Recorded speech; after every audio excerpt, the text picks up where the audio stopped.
How you doing? This is Malik Jacobs, and I'm talking about how social media affects teens.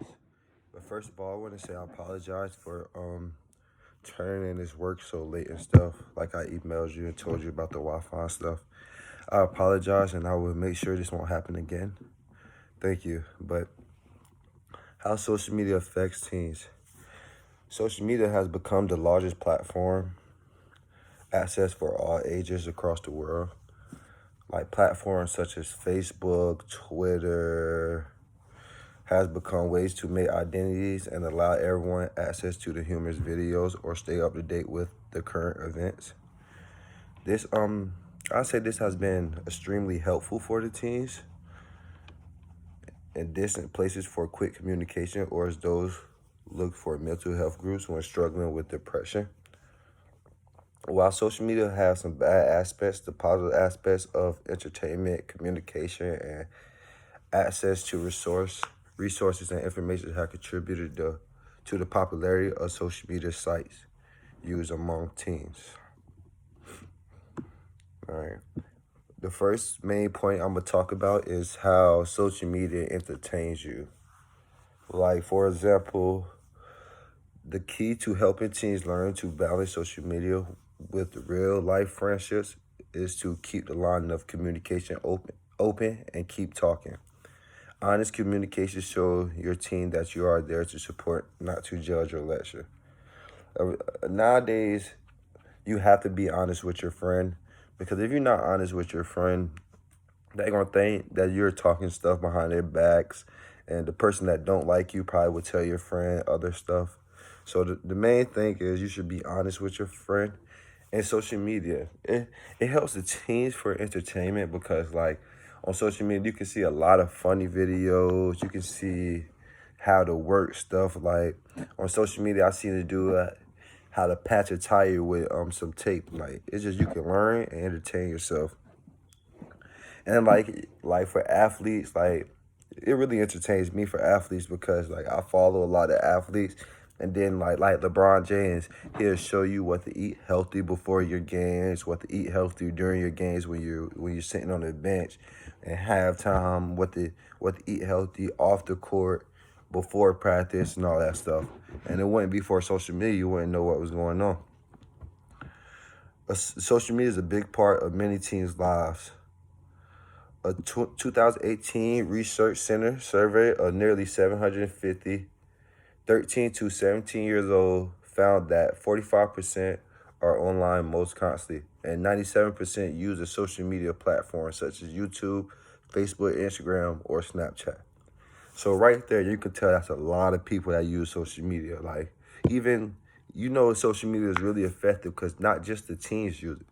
Older people use it. Elder people, my grandma even used it. My grandma's 80 years old. She used social media. So you can see social media affects the whole world, not just the teens. So that's the unique thing the unique thing about social media and the good thing about social media and all that.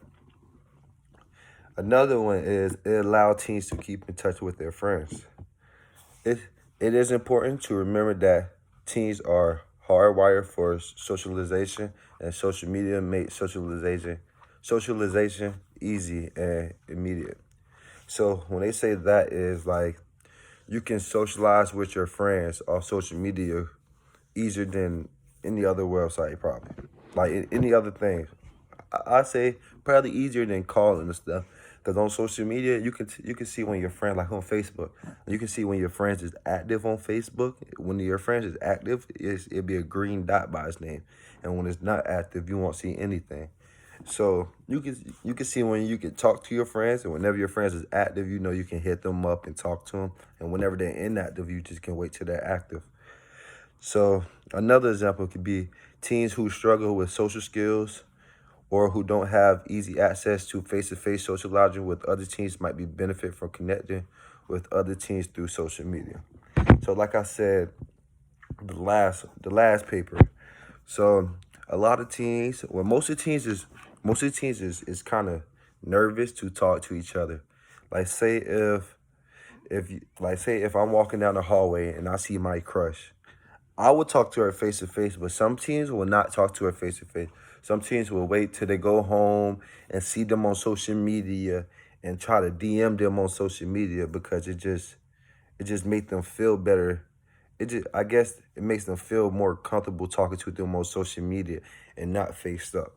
I guess the reason is why, because like the dude don't want to get declined by the girl in the face, and he don't want to be embarrassed.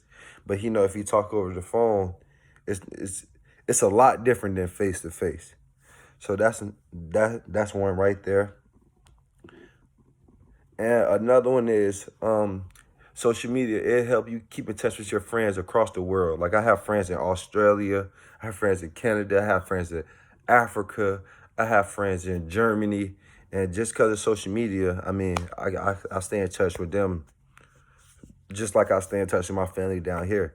Like, they live across the water and stuff. So, you can barely call them and, you answer the phone call. Your phone bill gonna be sky high. So I just DM them off Instagram or call them off Facebook or something. And it's just like the same thing. So that's another reason how social media allows teens to keep in touch with their friends. The third reason, it gives teens social media. It gives teens information and resource. Um, a connection can be the difference between living in isolation and finding supports. So, uh, when we say it gives teens information and resource, I mean like, let me see how I can explain this. I mean, like, you could be on social media and, like, it can show you, like, one thing about social media, you can Google something. You can Google something and it'll pop up on your Facebook. So, like, I could Google some Jordan shoes and I'll just be looking at it on Google. And if I go to Facebook or something and just be scrolling down Facebook, you will see them scrolling. While you scrolling, you will see some Jordan shoes popping up. You're like, dang, I was just thinking about some Jordan shoes. That's the information about social media. Or if you're looking for a house and stuff, on Facebook now you can buy houses, cars, anything on Facebook. Now it's like a market. So when you're looking for a house or something, a 2-bedroom house, just look on social media and it'll pop up. And then for another example for more information and stuff, dang. Okay, social media allow teens to create online identities, communicate with others, and build social networks. These networks can provide teens with valuable support, especially helping those who experience exclusion or have disabilities or chronic illness. So yeah, another reason they can communicate on social media for people that have illness or disabilities. And another, I'm gonna say a negative thing about social media that I don't like at all. It's like you can lie about your age. Like a kid that's 15 or 14-year-olds can have social media. I'm not gonna lie. I was that kid. I was that kid. I just turned 20, and I probably had Facebook for probably like 7 years now. So if we could do the math, I was 13. So I was that kid, but it just I just think social media should get more strict just because it's just so much stuff that teens can see on social media. So much good stuff I was just talking about, and it's a lot of bad stuff I'm not gonna get into, but I'm just gonna get into this part. A lot of bad stuff like you can see on social media. And